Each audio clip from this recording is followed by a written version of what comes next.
right? So first we get the technical staff.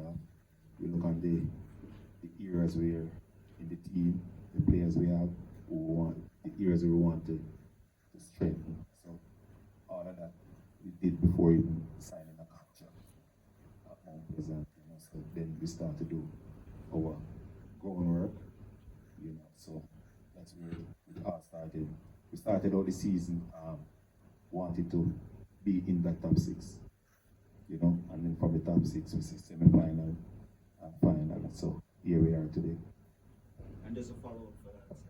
Was it a matter of you trying to shift the kind of mentality from those, you know, kind of close seasons that, you know, didn't take that next step, but to get to where you are now? Was it a matter of mentality switch, or just getting proper pieces to complete the set?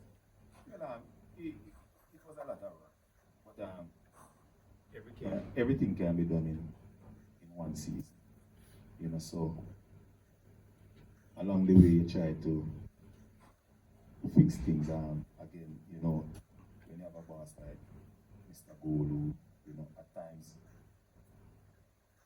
he gets a bit frustrated, you know, especially when the results not going our way. But again, with belief, you know, and you sitting here, you want to do so much for Mount Pleasant, because again,